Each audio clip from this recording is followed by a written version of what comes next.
And recording. Clap on 3. 1, 2, 3. Close enough. On 3 or like 1, 2, 3, On then 3. go, and then like Lethal. What did Lethal Weapon do? I mean, it's your ass, Coachies. So on the actual 3. Okay. Well, I mean, it's pretty close. I mean, you went okay. Well, let's do it again. Okay. 1, 2. It helps if you count too. Okay. You say. Let's do 1, 2, 3, go. I like that better. Okay? Okay. Should we restart the recording so we only have one of these? Wait. Okay. Ready? So on go, right? So 1, 2, 3, go. Yeah. Go. 1, 2, 3. 3. Well, it's hard because we can't sync up, man. We can't sync it up. You just got to say it, and I'll go now. with you. Just do okay? it now. Now. No. Just now. Just do the. Well, do what you just fucking said. I'll count it. Okay. 1, 2, 3, go. That was perfect. Okay.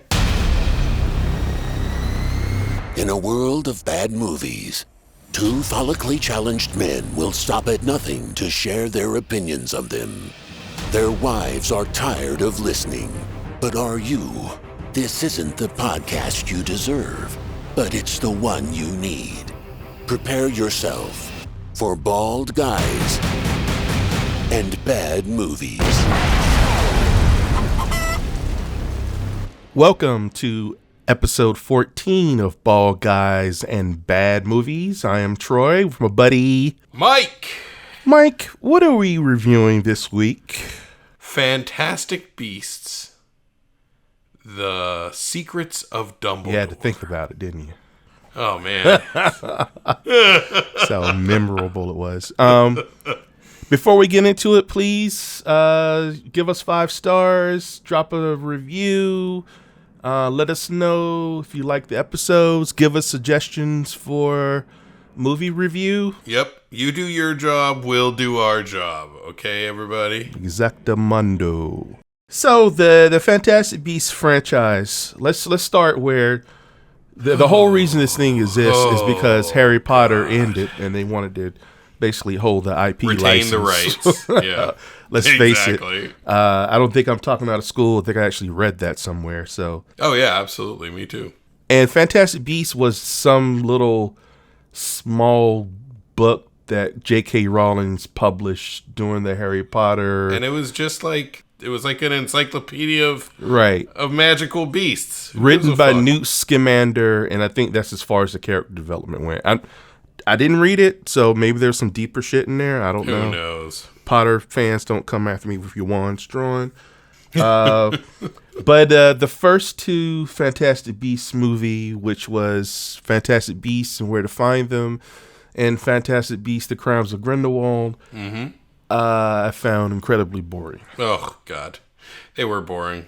I actually think I liked the first one the most, mainly because Colin Farrell was in it, and he's fucking amazing in everything. You know what I mean? Like, I don't know of a Colin Farrell movie I don't like. Yeah, he was the villain, right? He was the villain. He was Grindelwald. Right. But he was, he had enchanted himself to look like the head of the Auror office or something like that. And it was... Because who the fuck would want to look like Johnny Depp as he looks now? Oh, God. Even when he... Yeah, Rode dude. Hard, put away wet.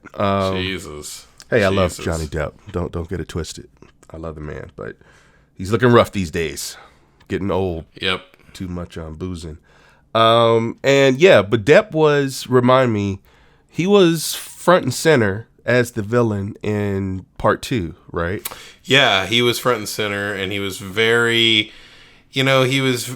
I felt like he was, if they wanted him to come off as like a cardboard cutout sort of evil villain, they did a great job of that. Yeah, they achieved their goals. They definitely achieved their goals to the point of blah, just boring, who gives a shit.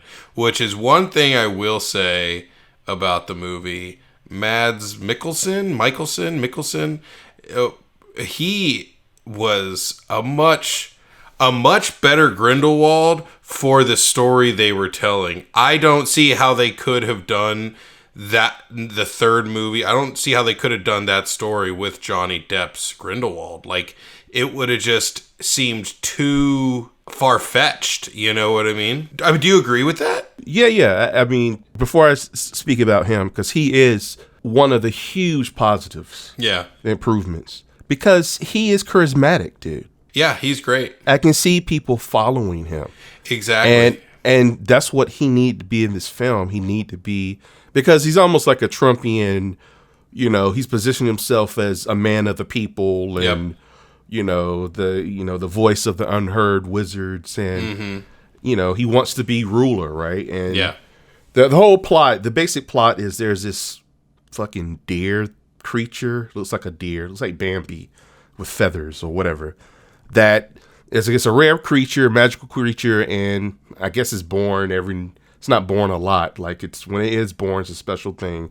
And that creature can identify if you're good and pure of heart or whatever. And if it bows before you in this ceremony to choose a leader, that's how they pick their leaders, or one way they've done it. Which makes no fucking sense, because they have anyways, let's go back to, let's do our quick, like, whether or not we recommend it or not. I do not recommend this movie. I tell you the truth, I wouldn't even waste my time on it for free, to tell you the truth. Like, it was bad. It was bad. Like, it's a 1.5. Like, you know what I mean? Like, it's pretty damn low. I mean, I may surprise you with my review. Oh yeah, with my rating. Well, that's good. I'm happy to hear it. Look, I can't disagree. Maybe a 2, but definitely nothing. It was just boring to me. If you're a Potter fan, if you're a diehard Potter fan, and you were disappointed with the previous 2, this one I've actually found way more. Now, granted, the bar is low. Found surprisingly more entertaining, and I can get into the reasons. I found it interesting. Why? I found it interesting. I didn't find it entertaining, though. Well, there was some cleverness, some sequences, but there's tremendous problems with it, and I think I can explain why. But like Mike said, so what's your stars? Huh? What are you thinking? Well, what are you saying? I haven't even thought about it yet. Okay, like, I'll give the stars at the end. But I'll say, if you're a Harry Potter fan, because there is some definite nods to Harry Potter.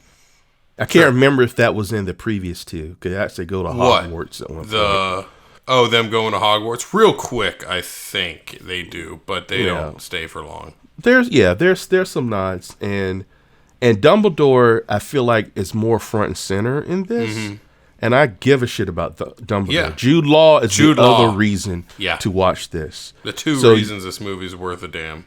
Newt Scamander is the weakest fucking protagonist in the history of protagonists. Yeah. In my opinion, there's no depth, there's no growth. What does he want? I don't know. He's just a quirky character running about, and he's supposed to be the front and center man. Like, and there's so many things I want to get into, but I will say, if you're a Harry Potter fan and you kind of like the other ones, the other Fantastic Beasts movies, this is probably the best of the 3, and that's a very low bar.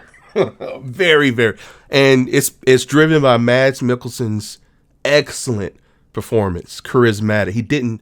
He wasn't trying to be bad. The guy just oozes charisma, and that you could see people being seduced by him.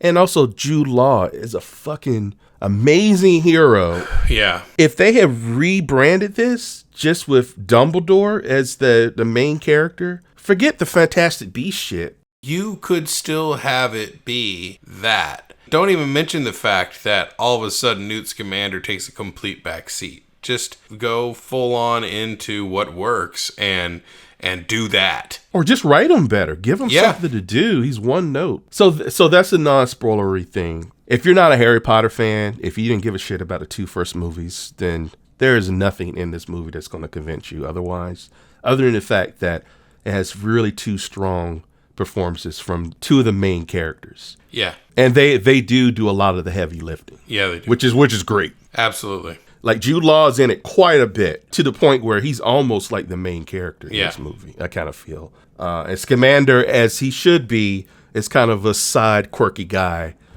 that gets in shenanigans and helps somewhat, but, Definitely not as front and center as the other 2 movies. I was surprised, though. I didn't love it. The first 20 minutes, Robin was watching it with me, and she fucking left. She was like, I just don't care. Because she didn't care about the other ones. I'm like, I don't blame you. Go ahead. She said, I just do not like Eddie Redmayne's character. I don't like. And she was like, maybe it's the actor. I said, well, I mean, I don't think it's his acting. I think there's no dimensions to the guy. Yeah. Like what? And again, I'm doing that thing where I'm fixing a movie. But as I'm watching it, I'm like, what a miss. What if he had a dark backstory where he was a poacher, right? Or was raised by poachers and felt this desire to protect the magical creatures because there's blood on his hands. Something to make you give a shit. And then Grindelwald uses that to his advantage to try to seduce Scamander. Like in this movie, there's this hunt for this creature, and Scamander is like the only one that could find it. And Grindelwald wisely is like, look, we need this guy on my team, right? And, just okay, he doesn't succeed, but let there be some temptation, some depth. Like I said, he's some goofy guy who knows so much about magical creatures. And that was a really good sequence, I thought, in the prison with the crab. And I actually liked that sequence. Surprisingly, I was like, this is goofy, but it's actually kind of cool, And I think that's the moment when I'm like, okay, that's kind of fun.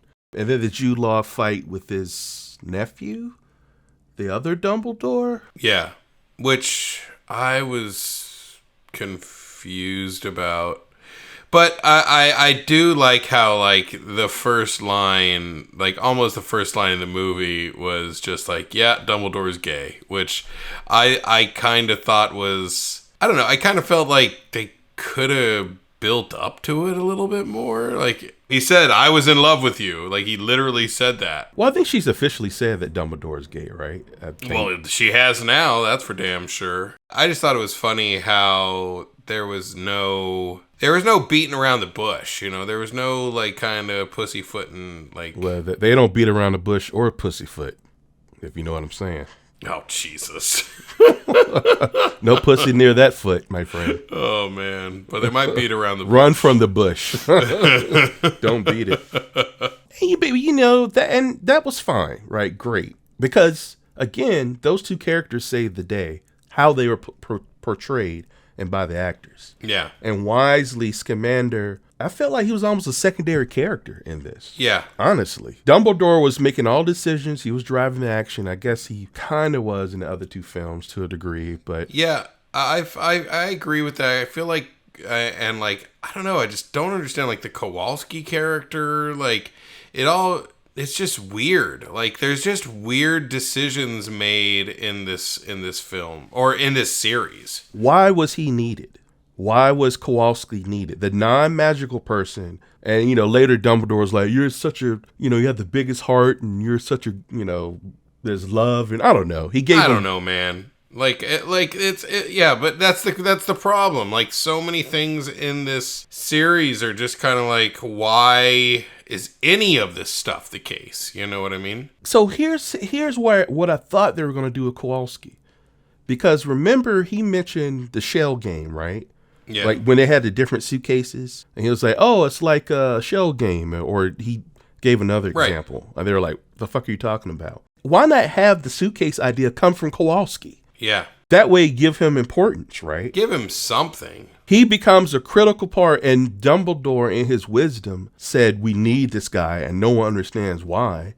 But that tracks with what Dumbledore has done in the Potter series, right? He works in mysterious ways. Yeah. It's called the Secrets of Dumbledore, right? So yeah. He's got a plan, but he can't let everyone know why. And I can't tell you why Kowalski's needed, this non-magical fat ass baker, but he is needed for this plot. And I'm going to give him a wand that doesn't have magic because he used it just once. He doesn't actually use it. He pulls it out, and then the chick who's with him does magic to make it look like he's doing magic. So was that Dumbledore's plan the whole while, to give him a fake wand? Dude, so he could get confused for an assassin? I can't explain to you what the hell this movie was, the director and writer were thinking with this movie. It's just so poorly executed. But do you see what I'm saying? That simple shift. You gave him a reason. He came up with the idea based on, and it was organic. Like a shell game. We could do we can hide the mongoose under the coconut, right? Right. And like, what the fuck are you talking about? He explains it, and like Dumbledore's like, yes, genius. And then the shells are the suitcases, right? Right. The way it's in the movie now, the suitcase replica idea is already invented. He's given one, and he's like, oh, like a shell game. They're like, what? I don't even know what the fuck you're talking about. Right. It inspired nothing. And then Dumbledore's instructions to him is, you don't even have the bird. You don't even have Bambi with feathers. First sign of trouble, drop it. Right. And I guess he magically knew that dropping it in the alley would create the distraction. But it's such a weak plot use of that character. Because it's, you know what it is? It's he was in the first two, and he's the romantic lead. The romance of this movie is him getting back with Right. the other witch. So we got to have him in there. So let's not even fucking bother giving a good reason why. And the other thing, Mike, I thought for a second that Bambi Feather, the real one, was going to choose him. Because Was going to choose who? the Kowalski. Kowalski. Yeah, because yeah. It's the Captain America thing where Captain America, Steve Rogers, was chosen by the scientists because he didn't want power. Like Exactly. anyone who wants the power, they're instantly corrupted. Kowalski is probably the best candidate because he's a muggle. You know, he's fair-minded. You know what I mean? He's in love with the witch. Who did he choose? I fucking forgot. Well, the fake one chose Grindelwald. Right, It was right. a reanimated fake one. Yeah, it was like a zombie one. Then the real one was revealed, and it chose Dumbledore. And Dumbledore's like, oh, I don't want this shit. I don't want that shit. No. I just want to be a headmaster of school. And then it chose some no-name witch who I don't even know her name. Oh, no. That One was of the other two. Santos. The one who was... Okay, yeah. The one who was running already. Yeah. But it would have been good to like have it be some random, someone of consequence in the film. Well, think about a cliffhanger. Now I'm kind of interested in the next one. If Kowalski, like, how did he get out of that one? Yeah. The fucking Bambi is chosen, and what you gonna change the rules? And of course Kowalski wouldn't want it, but Dumbledore, his wisdom, says no, and maybe that's the whole game. That was the game the whole while. Somehow Dumbledore knew that Kowalski was the key to everything. And therefore, that character has true meaning. He can go back in two films. In two films, I always wonder, why is this guy here? Like, the first one, I get it. Because he's the audience. Right. Right? And then, I forget in the second one, they brought him back. But he just didn't have any consequence, right? They didn't really give him anything to do except for trip over shit and oops. Like, now, okay, he has... It's Jar Jar Binks. Jar Jar Binks is the fucking emperor, right? Right. And that's the whole thing. They were smart enough to get rid of Jar Jar Binks after the first episode. You know what I mean? Like, yeah. But look, what I will say was I really liked Mads Mikkelsen. I think you hit the nail on the head there because I really liked the fact that he was like if Trump wasn't a megalomaniac, like clown. You know what I mean? If like, Trump was smooth and had some game. If Trump was a smooth operator, you know what I mean? Mm-hmm. Which makes him so much more dangerous. Exactly. You know what I mean? Like, Trump's just a fucking clown. So, I mean, like... Can you imagine Johnny Depp with that role pulling that off? It wouldn't have been that. It would have been, It would have been Emperor Palpatine. You know what I mean? Like, that's what it would have been all of a sudden. Like, and that, it would have been so bad. So bad. He was debonair. You know what I mean? And he was as debonair as Dumbledore. Yeah. Because that's the issue. Depp looked, like you said, like a villain. and yeah, like twisting his mustache. Yeah. And Dumbledore looked heroic and This one is like, if you had switched the roles, literally, Jude Law could have played Grindelwald, and Mads Mikkelsen could have played Dumbledore. Totally. And it would have worked. And that's the power. That's why it's so good. That's why it was such a good choice. Right, and that's why it's such. And they played it so well. Clearly they care for one another. Right. Yeah. It's the Professor X and Magneto thing. Their agendas have split, and they're completely different. Yeah, and Jude Law, like always, is just, he's great. He really is great, and he just has this air about him. Like, he was such a great choice for young Dumbledore. Such a great choice. You know what Jude Law, for me, has turned into? He's on track to be like a Michael Caine.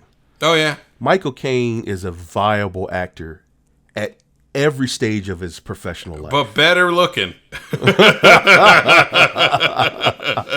And I guess people say Michael Caine was good looking when he was young, but I mean, I saw the original The Italian Job, and he didn't look that handsome. Yeah, man. I mean, Scamander, whatever. But Dumbledore, I'd like to see more Dumbledore adventures.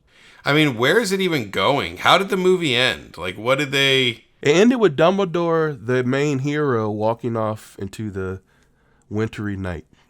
And Fat Baker, what's his name? Kowalski? Got married to, what's her name? I forget her name. So what, are they not doing any more movies? Did they not even have, like... Well... Because Grindelwald ends up in prison, like, at one point, I thought... Oh, no. He doesn't end up in prison.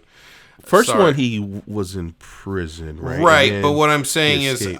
I know that when they're in the Harry Potter films, when they're talking about Grindelwald, the little bit that they do...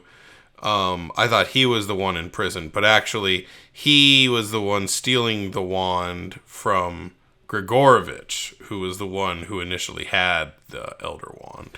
Here, and I think this is part of the problem. This franchise is so reliant on the lore that I don't remember and also don't give a shit about. Like, some of this backstory with Dumbledore, I kind of remember a little bit about his sister and his brother. These are characters that are mentioned.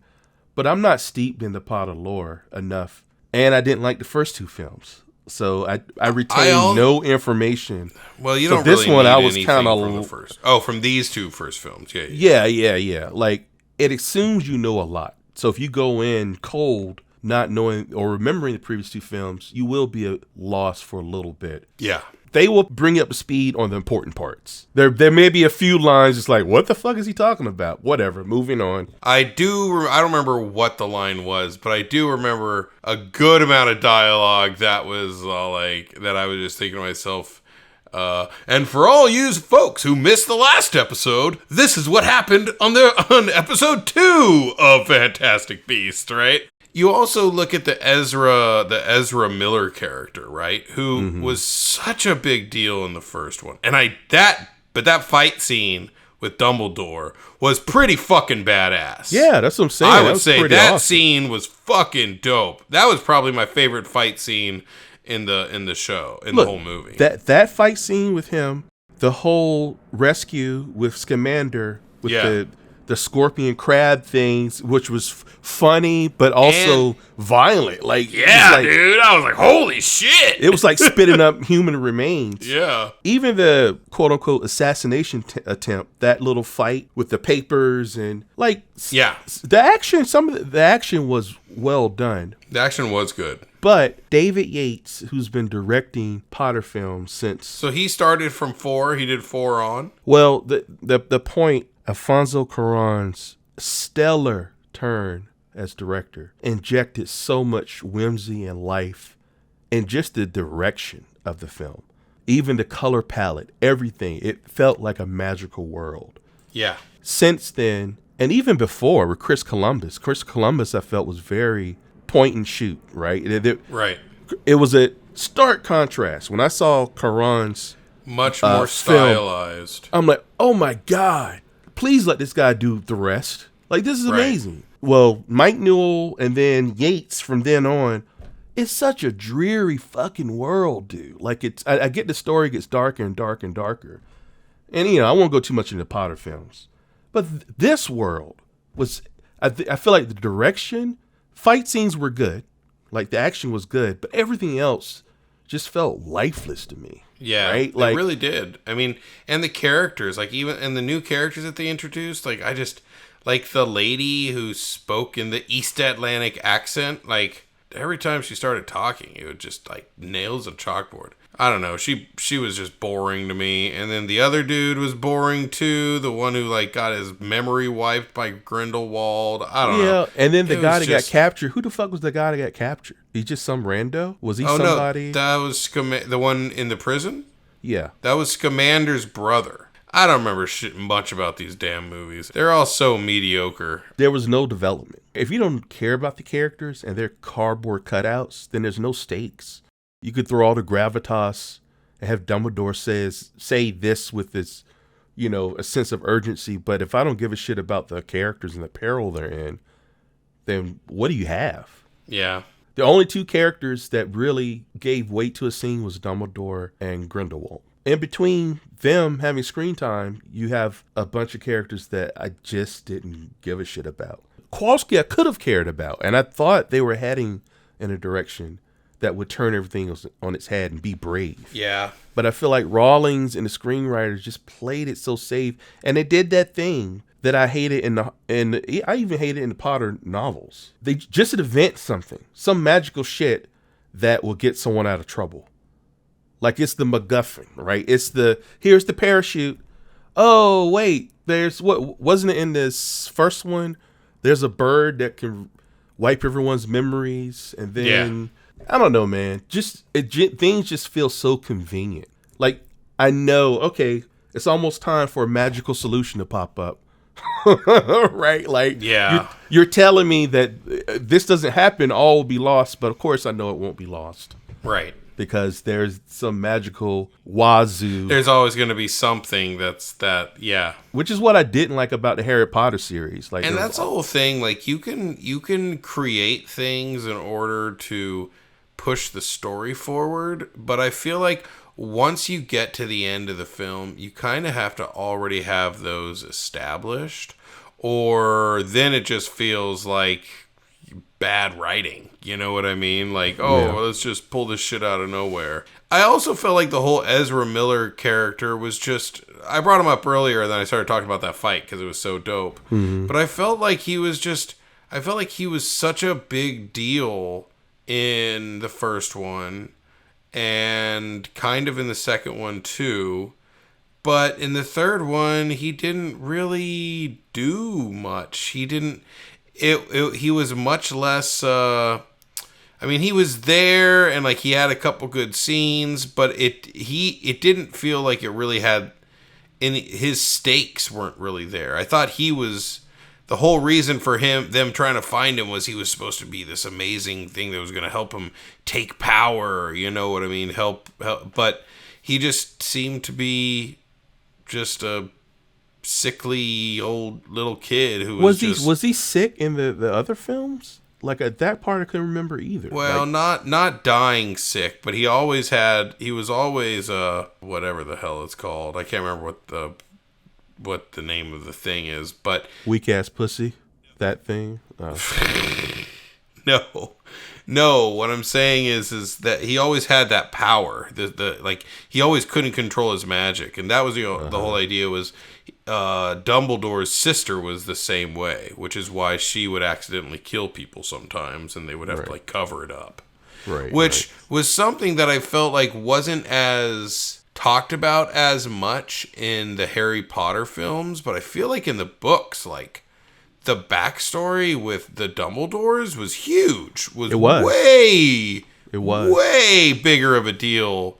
And I'm now that you mentioned, I was super disappointed about them not doing that. I wonder if my memories of his backstory came from the films or the books. I might be mixing it up. No, it had to come from the books. It had to come from the books because the film really didn't do much with it.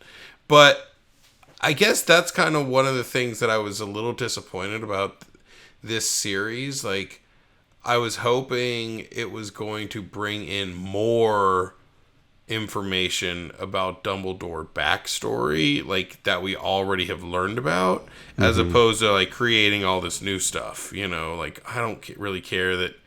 I mean, whether he's gay or he's not, I don't care that he was in love with Grindelwald. Like, what does that really? How does that really help the story, considering they're so far removed from each other at this point? Like, if it would have been, I felt like it was closer in time to when they initially split. Now it matters more, right? I feel like, and that just goes to show you. The film was about that split. Yeah, it was about that. Was about the whatever happened with his sister, with the whole splintering of the Dumbledore family, and why they're all estranged from each other.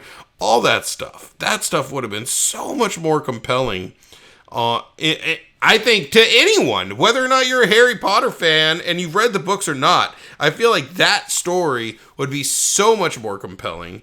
And you could weave in the same sort of stuff with Grindelwald trying to take power. Here's what else. Well, you led right into what I was about to say. You're 100% right. Because you could say what I'm about to say is, well, that's expected. But what's the thing to say about sequels? Audience want more of the same but different. So if you have positioned this as that, what you just said, right, at Hogwarts, and Scamander is this new fledgling professor. Sure. His story is finding his way. He has some darkness, a dark past that he's trying to cover up. But, so you get a perspective of the school from a professor. You can have a whole new wave of students. But you can also take it into the end. But what they wanted to do, really, I thought, was really kind of expand the world and show outside of Hogwarts, which I'm fine with. But you can also, you can still kind of. It would be nice to kind of ground it at something we know, but you could do like that. Hogwarts, and then move into the rest of the world. It could be the end. It could be the end of his first year, or he has to leave halfway through to go on this adventure, or whatever the hell. You know what I mean? The first movie is him finding his footing, right? And he's this kind of reckless professor because I know you don't watch Doctor Who. Right. But I wish you did, because the Doctor is the perfect model for Scamander. The Doctor can get so enamored by amazing discoveries that your safety is an afterthought. Right. Right? He's not maliciously trying to fucking kill you, but at that moment in time, he's like enamored with this creature, with this new discovery that can possibly kill you, and everyone else is panicking. So Scamander has this innate desire to adventure, right?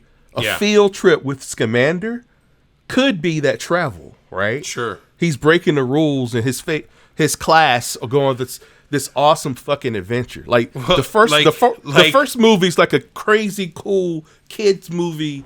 Field trip from Spider-Man fucking Far From Home, dude. Yeah. You know what I mean? Like, it's right there, then inadvertently they get kind of mixed up with this bigger plot. Yeah. Right? Kind of like Harry Potter, right? Absolutely. And then absolutely. Then you bring it back to school for the second one, and now that they're kind of in it, and Dumbledore has a knack for identifying the next line of warriors, these kids, they're not just in class, they're going off on field trips. Right? Right. And even the Maggie Smith character, she's like, "Oh, I know what you're up to, Dumbledore." Like, what? I'm doing nothing. Yeah, exactly. The Newt needs to go find the new hidden, the snail that flies, through the air, whatever. I did like that they introduced the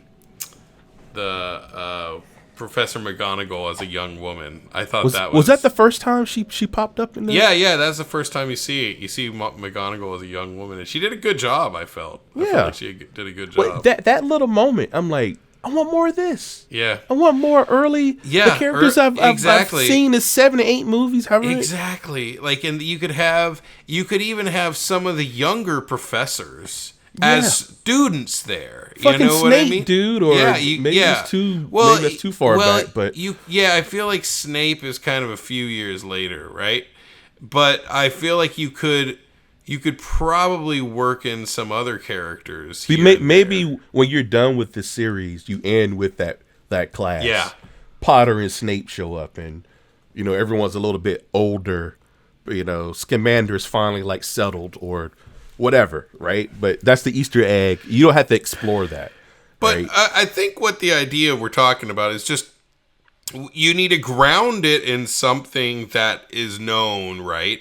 And then you expand into the rest of the world. And that would be... And I feel like it would have done a better job, And also, if he's a professor and he has students he has to take care of, now there's stakes, what I mean? Exactly. Kids in peril. That's like baked in peril because you got all these fucking kids you got to worry about. Like, holy shit, man. And he gets lost in the moment because, some of the kids, they're like, at the end of the film, even though they were terrorized, it was fucking fun.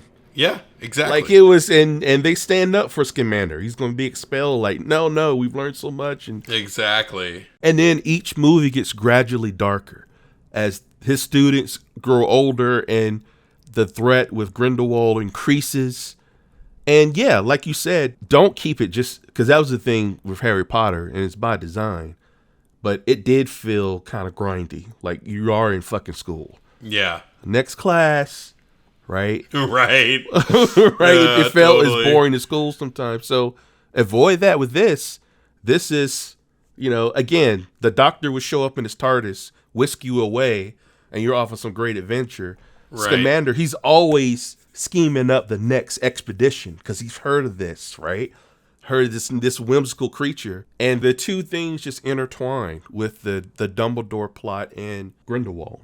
It's such a miss, and it's lazy. Yeah. It's lazy, easy. What do you rate it, Mike? I'm giving it a 2, maybe a 1. No, I'll give it a 2.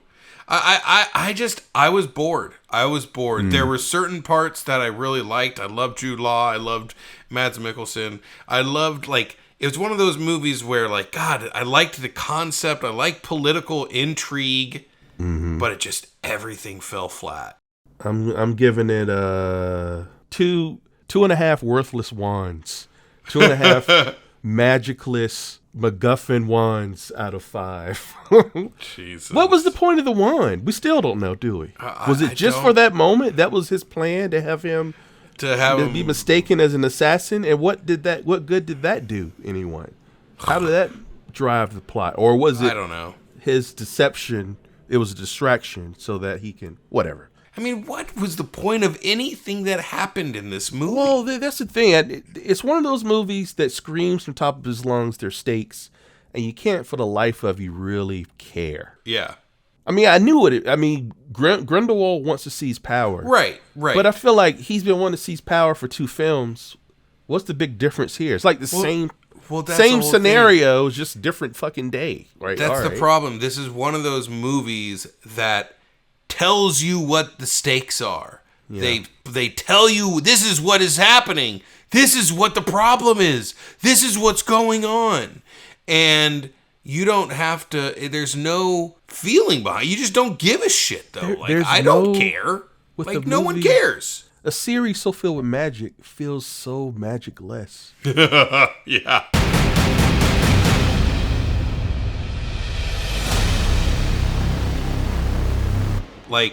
It was one of those things where it was there were all these little bits and pieces that were just on the cusp of being good and then fell on its face. It's like those cat videos where it's trying to jump on the other piece of furniture and gets right up there, it's clawing and then falls on its damn head. You know what I mean? Well, 2.5 hours of cat videos may have been more entertaining. Potentially. It probably would have